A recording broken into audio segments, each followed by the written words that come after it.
Penny-wise versus the none शीर्षक। अंधेरे का राजा। रात के 12 बजे थे। एक पुराने वीरान चर्च के चारों ओर घना कोहरा छाया हुआ था। लोग कहते थे कि उस चर्च के नीचे एक ऐसा द्वार है जो बुरी आत्माओं की दुनिया तक जाता है। कई सालों से वहां कोई नहीं गया था, लेकिन उस रात कुछ बदलने वाला था। अध्याय 1। शैतानी बुलावा।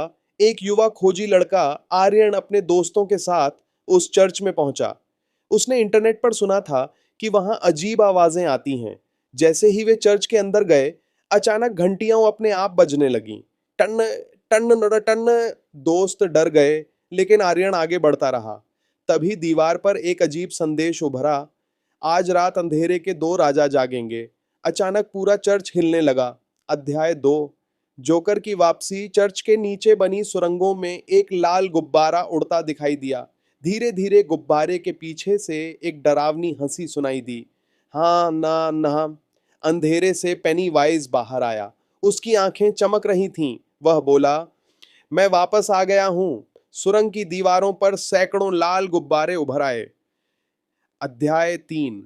नन का आगमन। उसी समय चर्च के मुख्य हॉल में सारी मोमबत्तियां बुझ गईं। एक काली परछाई धीरे धीरे आगे बढ़ी। वह थी द नन। उसकी आंखों से पीली रोशनी निकल रही थी। वह बिना कुछ बोले सीधे सुरंगों की ओर बढ़ी, जैसे उसे पता हो कि कोई उसका इंतजार कर रहा है। अध्याय 4। पहली मुलाकात। सुरंग के बीचों बीच दोनों आमने सामने खड़े थे। एक तरफ पेनीवाइज, दूसरी तरफ द नन। कुछ सेकंड तक सन्नाटा रहा। फिर पेनीवाइज हंसा। यह मेरा क्षेत्र है। द नन की आवाज गूंजी। अंधेरा किसी एक का नहीं होता। तभी पूरा चर्च कांप उठा। अध्याय 5। डर का युद्ध। पेनीवाइज लोगों के डर से ताकत लेता था। उसने हजारों भ्रम पैदा कर दिए। सुरंगें बदलने लगीं, दीवारें गायब होने लगीं, हर तरफ डरावनी आवाजें गूंजने लगीं। लेकिन द नन पर इनका कोई असर नहीं हुआ। वह धीरे धीरे आगे बढ़ती रही। उसकी मौजूदगी से अंधेरा और घना होता गया। अध्याय 6। चर्च का रहस्य। आर्यन को चर्च की लाइब्रेरी में एक पुरानी किताब मिली। उसमें लिखा था, जब 2 प्राचीन बुराइयां मिलेंगी तब अंधेरे का द्वार खुलेगा। आर्यन समझ गया कि अगर दोनों की लड़ाई जारी रही तो पूरी दुनिया खतरे में पड़ सकती है। अध्याय 7।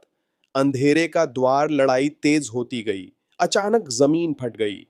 चर्च के नीचे एक विशाल काला द्वार खुल गया। उसमें से हजारों फुसफुसाहटें सुनाई देने लगीं। अब दोनों को एहसास हुआ कि असली खतरा कोई और है। अध्याय 8। तीसरा दानव। द्वार से एक प्राचीन छाया निकली, इतनी विशाल कि पूरा चर्च उसके सामने छोटा लग रहा था। वह बोली, तुम दोनों केवल मेरे सेवक हो। अब पहली बार पेनीवाइज और द नन पीछे हटे। अध्याय 9। अस्थाई गठबंधन। दुनिया को बचाने के लिए दोनों ने मिलकर लड़ने का फैसला किया। पेनीवाइज ने भ्रमों का जाल बनाया। द नन ने अपनी अंधेरी शक्तियों से उस दानव को रोकने की कोशिश की। चर्च युद्ध का मैदान बन गया। अध्याय 10। अंतिम टकराव। आर्यन ने किताब में लिखा अंतिम मंत्र पढ़ा। जैसे ही मंत्र पूरा हुआ, चर्च के ऊपर तेज रोशनी फैल गई। वह रोशनी सीधे उस विशाल छाया पर गिरी। दानव चीखता हुआ वापस द्वार में समा गया। द्वार बंद हो गया। अध्याय 11। अंत या शुरुआत। सब कुछ शांत हो गया। दनन अंधेरे में गायब हो गई। पेनीवाइज भी मुस्कुराते हुए कोहरे में खो गया। आर्यन ने सोचा कि सब खत्म हो गया, लेकिन तभी उसके पीछे एक लाल गुब्बारा धीरे धीरे ऊपर उठा और चर्च के कोने में एक काली नन की परछाई दिखाई दी। कहानी खत्म नहीं हुई थी। समाप्त।